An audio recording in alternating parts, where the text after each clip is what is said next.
नमस्कार दोस्तों। आज की कहानी है सासू माँ मैंने रसोई अपवित्र कर दिया। करण मॉर्निंग वॉक से पसीना पोंछता हुआ घर में घुसा और किचन से चूड़ियों की खनक के साथ साथ बर्तनों की ठन-ठन सुनाई दी। करण हैरानी से बोला, अरे माँ, ये क्या हो रहा है? किचन के मसालों के डिब्बे क्यों फेंक रही हो? सब बर्तन जमीन पर फेंका हुआ है। इतना गुस्सा किस बात पर हो? मुझसे मत पूछ बेटा, जा अपनी महारानी रूपाली से पूछ। उसने तो रसोई को ऐसे तबाही में बदल दिया है कि अब तेरी दादी माँ जी कह रही हैं, जब तक मैं खुद किचन पूरा साफ नहीं कर देती अपने हाथों से, तब तक वो एक दाना का निवाला तक नहीं खाएंगी। करण हक्का बक्का रह गया। क्या? ऐसा क्या कर दिया रूपाली ने? नीलम जी बोली, क्या किया? बिना नहाए किचन में घुस गए, ऊपर से फ्रिज खोलकर बासी सब्जी गरम कर दी अम्मा जी के लिए। अब दादी राई की जगह बवाल के दाने उछाल रही हैं, कह रही हैं ये अशुद्ध रसोई हो गई। अब वह खाना तभी खाएंगी जब किचन साफ होगा और नहा धोकर खाना बनेगा। करण बेटा, जा पूछ लो अपनी पत्नी से। रसोई में बगावत कर दी है। बिना नहाए बिना भोग लगाए सीधे गैस पर खाना पका दिया। नीलम जी तमतमाते हुए बोली, जैसे रूपाली ने खिचड़ी नहीं बम पका दिया हो। मम्मी, वो बीमार है, डॉक्टर ने कहा है सुबह सुबह कुछ खा लेना जरूरी है। ज़्यादा देर तक खाली पेट रहेगी तो गैस की शिकायत बढ़ जाएगी। तुम्हें तो पता है पीलिया की शिकायत है उसे, बस इसीलिए उसने जल्दी से बना दिया।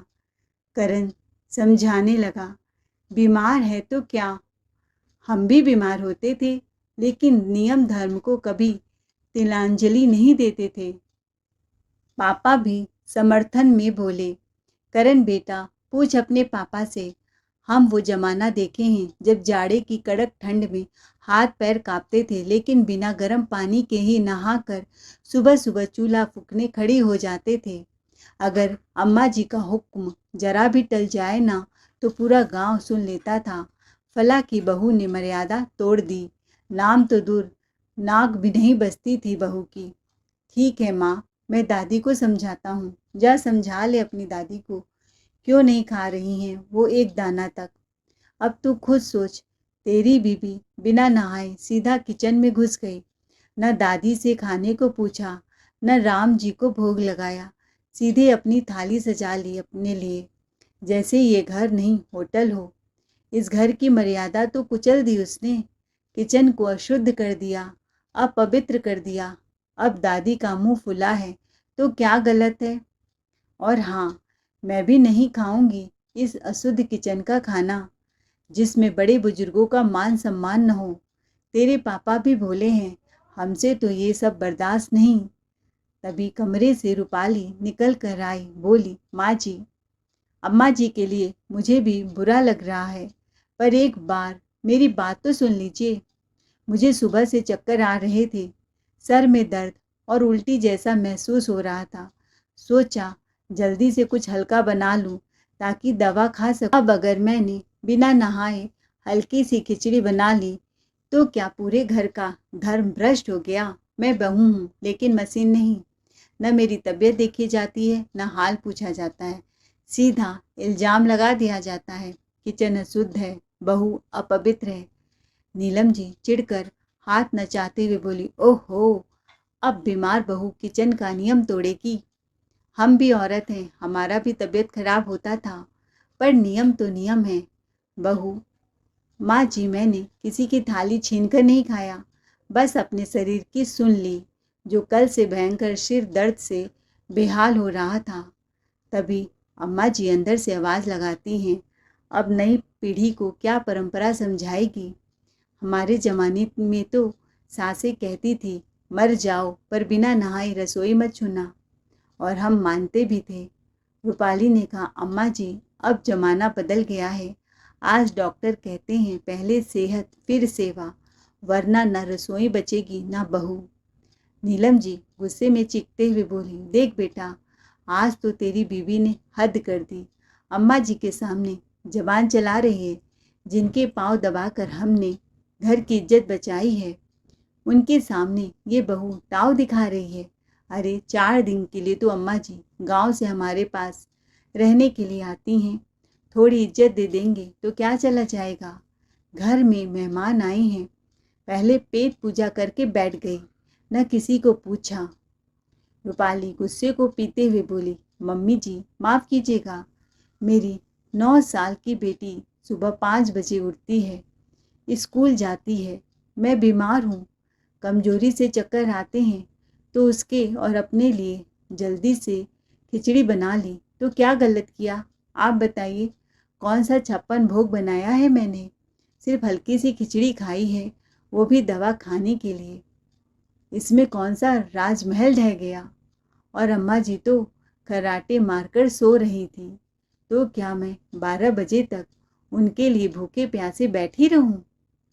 नीलम जी तेज आवाज में ताना मारते हुए बोली, तू तो जैसे रोज शाही खाना बनाती है और बहाने तो ऐसे बना रही है जैसे हम तुम्हें खाना ही नहीं देते। एक तो बिना पूछे बिना नहाए किचन में घुस गई, ऊपर से हक भी जमा रही हो। करण बीच में आते हुए बोला, बस करो आप दोनों, एक ने खिचड़ी पकाई, दूसरी ने जंग छेड़ दी। पहले तो बड़ी धर्म कर्म वाली बहू बनती फिरती थी, सारे बात मानती थी, अब अचानक कौन सा तेवर बदल गया। करण की माँ नीलम जी भड़कते हुए बोली। करण ने शांत रहने की कोशिश करते हुए कहा, मम्मी उसे बीपी की दिक्कत है, डॉक्टर ने सख्त हिदायत दी है कि खाली पेट नहीं रहना, और जब से उठती है तब से रसोई में पसीना बहा रही होती है। तो क्या हुआ जो 1-2 दिन बिना नहाए धोए नाश्ता बना लिया, इंसान ही तो है। अरे वाह, अब तू भी उसी की तरफदारी करने लगा। ये वही करण है ना जो पहले मुझसे पूछे बिना तक पानी नहीं पीता था। नीलम जी की आंखों में शक की चिंगारी थी। लगता है जब हम घर पर नहीं थे तभी बहू ने पढ़ा लिखा कर तेरे कान भर दिए होंगे। कभी भी बहू ने घर के रीति रिवाजों को से कोताही नहीं बरती है, लेकिन अब ऐसा क्या हो गया कि नियम कायदे हवा में उड़ाए जा रहे हैं। क्या सच में हाथ पैर काम करना बंद हो गए हैं जो नियम तोड़े जा रहे हैं। नीलम जी तमतमाते हुए बोली, माँ आप तो जैसे हर चीज़ भूलना चाहती हैं, लेकिन मुझे सब याद है। पिछले महीने जब आप लोग यहाँ से गए थे तब रूपाली किस हाल में थी, वो मंजर आज भी आंखों में बसा हुआ है। मैं चाहूँ भी तो वो तकलीफ़ नहीं भूल सकता। करण का गला थोड़ा रूंध गया, पर उसने बात पूरी की। अब मुझे भी समझ में आ गया है कि मुश्किल वक्त में कौन हमारे साथ खड़ा होगा और कौन सिर्फ ताने मारने आएगा। फिर वो गुस्से से मुड़ा और बोला, नाश्ता तैयार है, खाना है तो बैठिए, नहीं तो खुद बना लीजिए माँ, लेकिन प्लीज़ हमें थोड़ी सी सुकून भरी ज़िंदगी जीने दीजिए। करण के लहजे में ऐसी चुभन थी कि मम्मी पापा दोनों एक पल को सन रह गए। उनके पास कहने को कुछ नहीं बचा, बस एक दूसरे की शक्ल ताकते रह गए।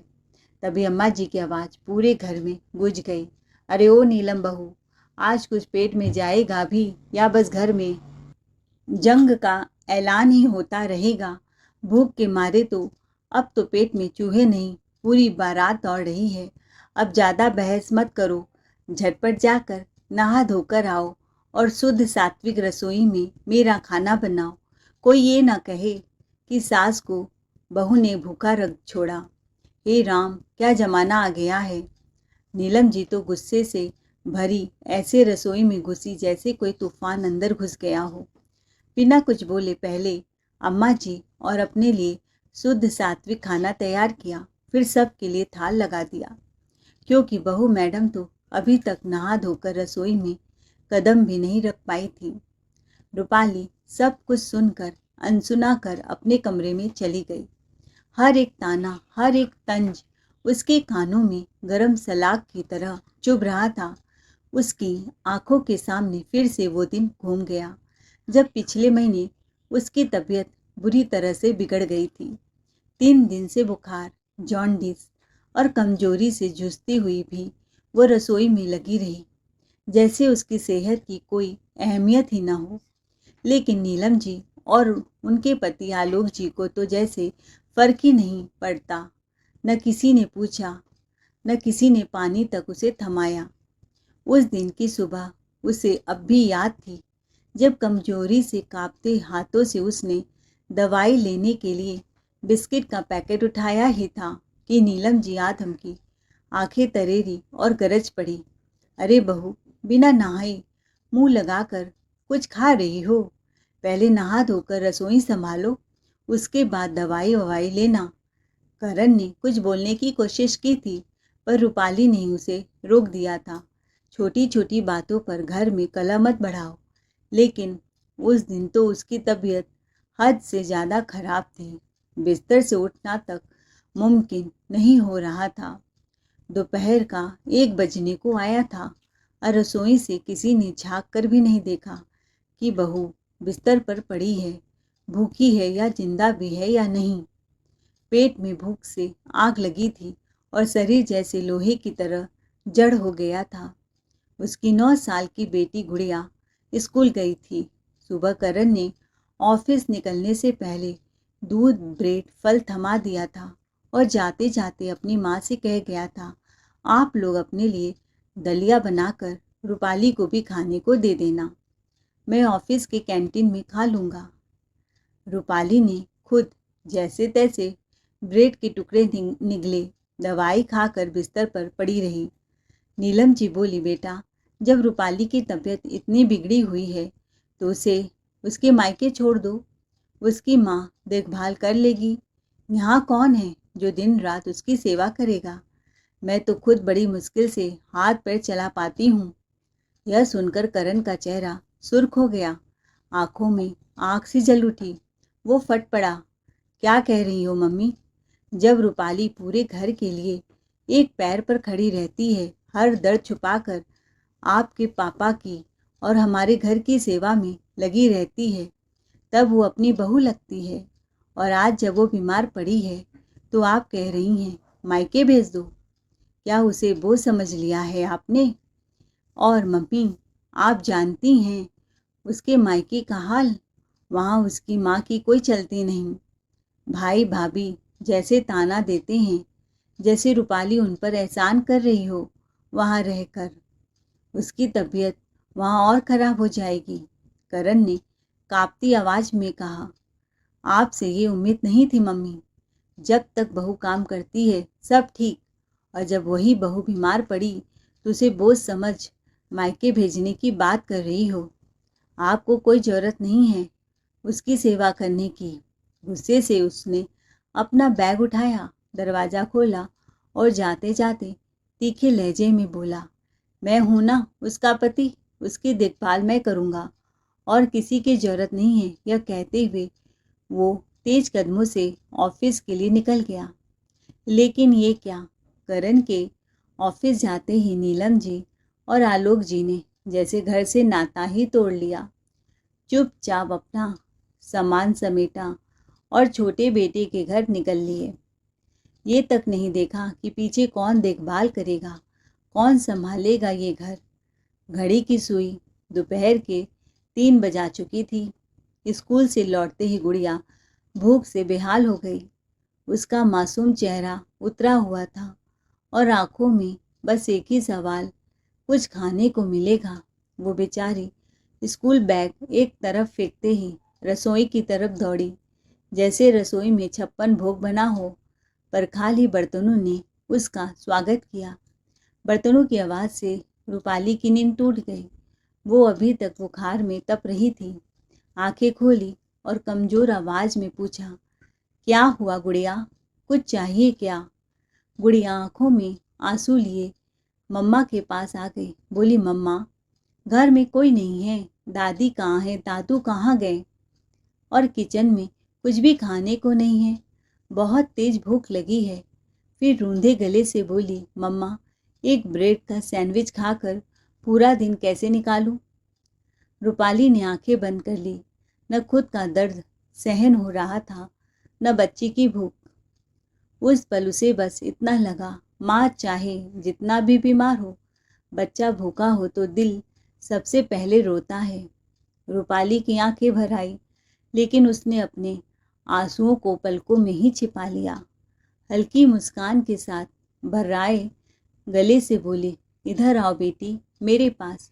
गुड़िया माँ के पास आ गई। रूपाली ने उसे अपने सीने से लगाया, उसका माथा चूमा और प्यार से बोली, खिचड़ी खाओगी? गुड़िया ने तुरंत आंखें चमकाते हुए कहा, मम्मा, अभी तो इतनी जोर से भूख लगी है कि कुछ भी खा लूँगी। रूपाली हल्की सी हंसी, फिर बोली, अच्छा बेटा, मैं बताती जाऊँगी, तुम बना लोगी? हाँ मम्मा, क्यों नहीं। गुड़िया खुशी से उछल पड़ी। फिर जैसे तैसे रूपाली ने खुद को उठाया, गुड़िया का नन्हा हाथ थामा और धीमे धीमे चलकर रसोई तक पहुंची। दीवार से टेक लेकर खड़ी हो गई। तभी गुड़िया हॉल से कुर्सी घसीट कर लाई और माँ को उस पर बैठा दिया।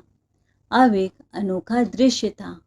माँ बोल रही थी, बेटी कर रही थी गैस जलाना, चावल दाल धोना, पानी नापना, कुकर चढ़ाना और बीच बीच में गुड़िया का मुस्कुराते हुए पूछना, ऐसे ठीक है ना मम्मा?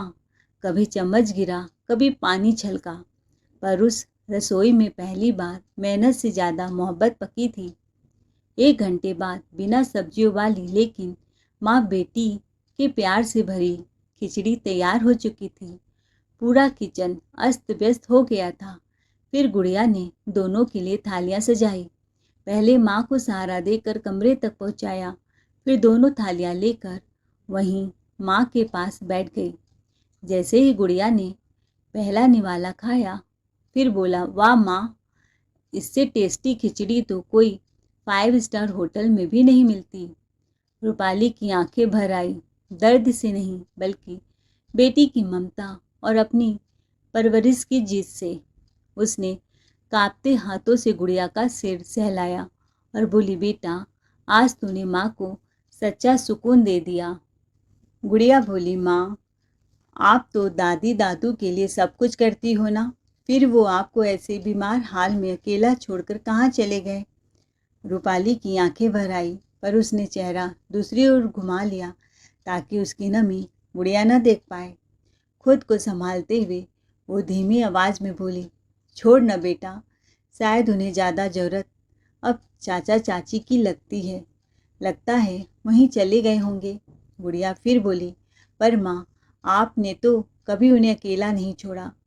जब दादी की कमर में भयंकर दर्द था, तब आप ही तो दिन रात उनके कमर में मालिश करती थी, और जब दादू को खांसी थी तो आपने ही भाप दी थी।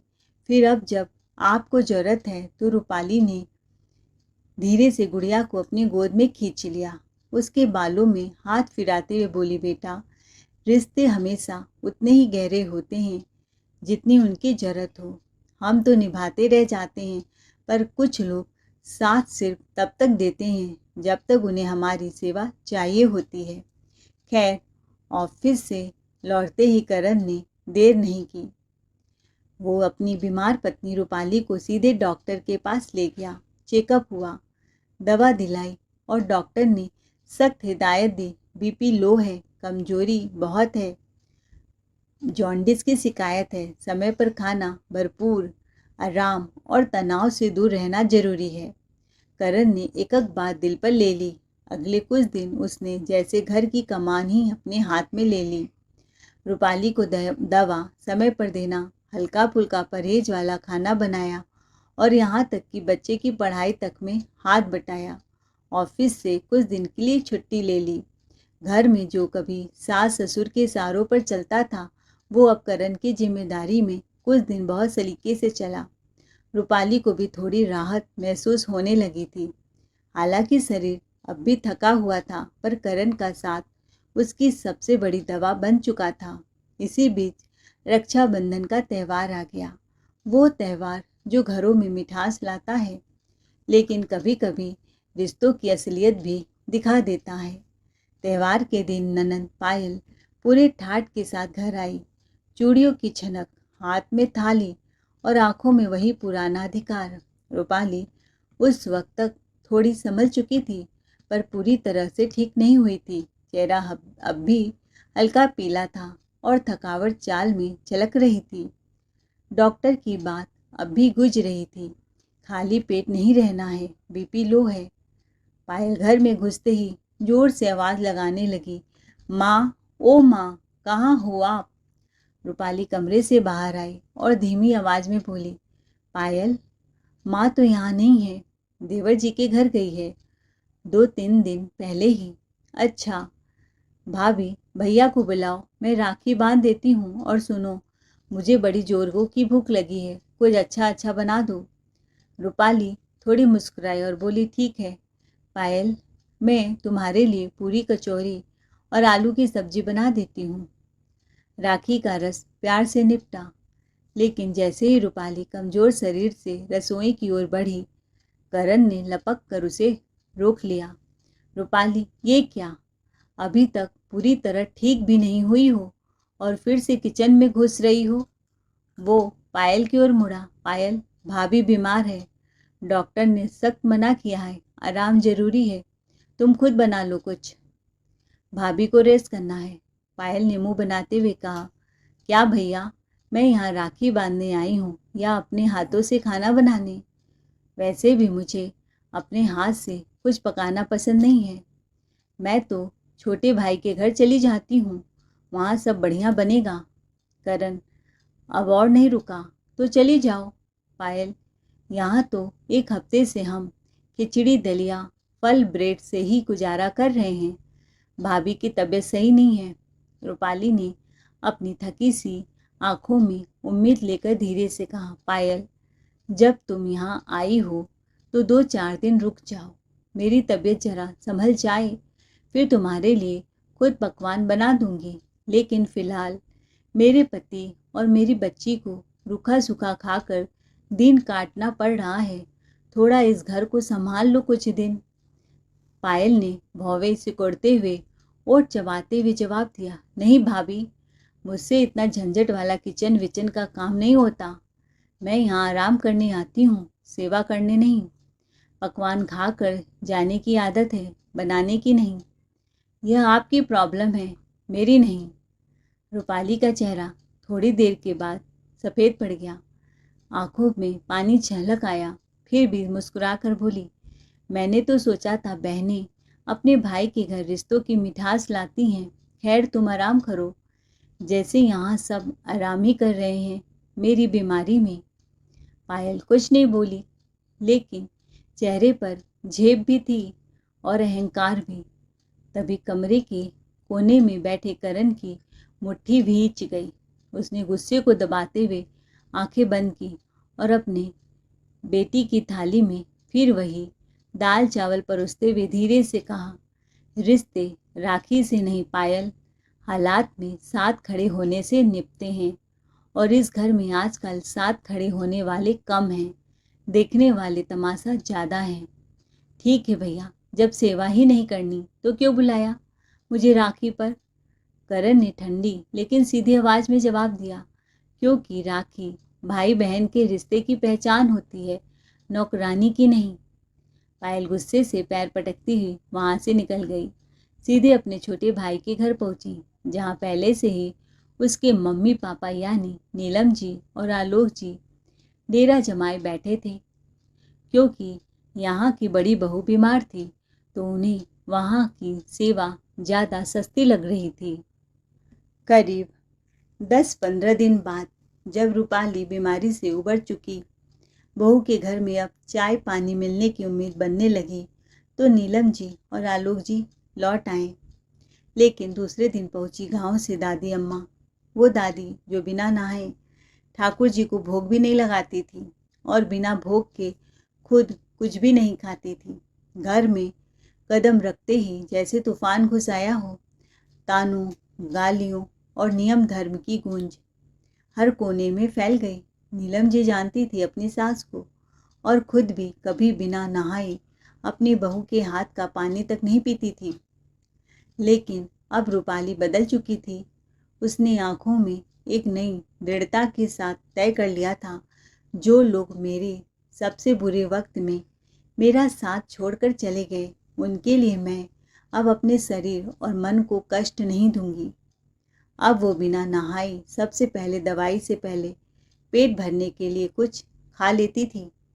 डॉक्टर की बात पूरी तरह से मानती थी, चाहे किसी को अच्छा लगे या बुरा लगे, उसे किसी की परवाह नहीं थी, क्योंकि अब रूपाली बहू से पहले एक इंसान थी, एक पत्नी, एक माँ, जिसने अपने पति और बच्चों के लिए जीना सीख लिया था। अब उसके जीवन में तानों का असर नहीं था, बल्कि खुददारी और आत्मसम्मान की बुनियाद थी। नीलम जी ने बहू से पूछा, नहाई नहीं हो क्या? रूपाली ने ठंडे स्वर में जवाब दिया, नहीं। और पहले खा भी लिया? हाँ माँ जी, क्योंकि डॉक्टर ने कहा है भूखा रहना अब जानलेवा हो सकता है। ठाकुर जी को मेरा हाल मालूम है, उन्हें मेरी पूजा नहीं, मेरी सेहत की ज़रूरत है। नीलम जी रोज़ घर में अपने हाथों से दादी अम्मा यानी अपनी सास के लिए खाना बनाती और अपने पति आलोक जी का खाना खुद बना रही थी। बहू के लिए हाथ न हिलाने वाली सास अब अपनी सास के आगे रोज़ सर झुकाए खड़ी थी। रूपाली सब देख रही थी पर चुप थी। अब उसे सफाई देने की ज़रूरत नहीं थी, वक्त ही उसका सबसे बड़ा वकील बन गया था। रूपाली सास ससुर और अम्मा जी का नाश्ता नहीं बनाती थी, क्योंकि वह बिना नहाए नाश्ता बना लेती थी। कुछ दिन बाद अम्मा जी अपने गांव चली गई।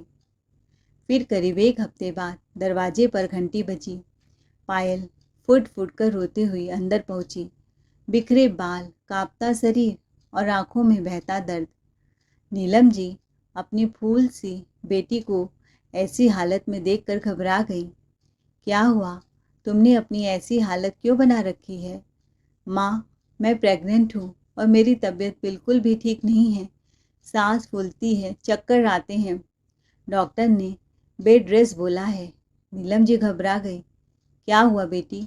तू मायके पर क्यों चली आई? पायल सिसकते हुए बोली, माँ, मैंने बिना नहाए सुबह सुबह खाना बना लिया, क्योंकि खाली पेट दवा नहीं खा सकती थी। पर मेरी सास ने भूचाल मचा दिया। तू घर को अशुद्ध कर रही है। तू कौन सा अनोखा बच्चा पैदा कर रही है? हमने भी बच्चे जने हैं, वो मुझे घर से बाहर निकाल रही हैं। जा मायके जा, जब तक तेरी तबीयत ठीक न हो यहाँ मत आना। यहाँ कौन तुम्हारा सेवा करेगा? ये सुनते ही नीलम जी के चेहरे का रंग उड़ गया। उनकी जुबान पर जैसे ताले लग गए। कुछ बोलने की कोशिश की पर शब्द नहीं निकले, क्योंकि आज उनकी अपनी बेटी उसी तकलीफ से गुजर रही थी, जिस तकलीफ की उन्होंने कभी अपनी बहू की अनदेखी की थी। और सबसे चुभता हुआ सच ये था, पायल भी बिना नहाए अपने ससुराल में सुबह सुबह भूख से तड़प कर रसोई में घुस जाती थी, ठीक उसी तरह जैसे आजकल तबीयत नासाज होने पर रूपाली करती थी। नीलम जी रसोई की ओर बढ़ी और बोली, बहू, तू तो अपने लिए नाश्ता बना ही रही है, रूपाली के लिए भी कुछ बना दे, उसे दवा लेनी है। रूपाली ने बिना पलक झपकाए तीर छोड़ा, माँ जी, मैं तो नहाई नहीं हूँ और आपके नियम के हिसाब से तो किचन अभी अपवित्र है ना? आप ही पवित्र कर लीजिए। हाथ में गंगा जल ले आइए और घंटी भी बजा दीजिएगा। नीलम जी को जैसे करंट लगा। कुछ बोलती उससे पहले ही रूपाली ने फिर ताना मारा, वैसे भी पायल कौन सा मेरा दुख बांटने आई थी राखी पर? मैंने कहा था 2-4 दिन रुक जाओ, घर संभाल लो, लेकिन महारानी बीमार भाभी को छोड़कर भाग निकली। अब मैं भी किसी के लिए अपनी सेहत से खिलवाड़ नहीं करूँगी। ये उसकी प्रॉब्लम है, वो समझे। उसका चेहरा तना था पर आवाज़ में दम था। करण पास ही खड़ा था, बोला, माँ, आप तो कल फिर छोटे बेटे के पास चली जाएंगी, लेकिन मुझे तो अपनी बीबी और बच्ची के साथ यहीं रहना है। अब हम किसी के दिखावे के लिए नहीं, अपने सच के लिए जिएंगे। नीलम जी एकदम सन्न रह गई। जो बहू अब तक चुपचाप सहती आई थी, आज खुद अपने लिए बोल रही थी, आवाज़ उठा रही थी। उसी पल उन्होंने अपने धर्म का चोला उतारा और अपनी बेटी पायल से कहा, जा बेटी, तू भी बिना नहाए ही अपना नाश्ता बना ले। पायल बिना एक शब्द बोले सीधे रसोई में घुस गई। वहीं रसोई जहाँ कभी रूपाली के बिना नहाए घुसने पर तूफान मच जाया करता था। रूपाली दूर से खड़ी सब देख रही थी, पर आज उसकी आंखों में जीत नहीं, एक गहरा सन्नाटा था, क्योंकि जिंदगी ने आज वो पाठ पढ़ाया था जो किसी प्रवचन से नहीं बल्कि भोगे हुए सत्य से ही समझ आता है। बस वही दिन था और फिर रूपाली ने पीछे मुड़कर नहीं देखा। अब वो उतना ही करती जितना उसका शरीर साथ दे। न नियम का बोझ उठाना है, न धर्म का ढोल पीटना है। दोस्तों, शरीर जब जवाब देने लगे तो आदतों को भी घुटने टेकने पड़ते हैं। आपको हमारी आज की कहानी कैसी लगी कमेंट करके ज़रूर बताएं। कहानी अच्छी लगी हो तो चैनल को लाइक शेयर सब्सक्राइब ज़रूर करें। Thanks for watching ARK voice.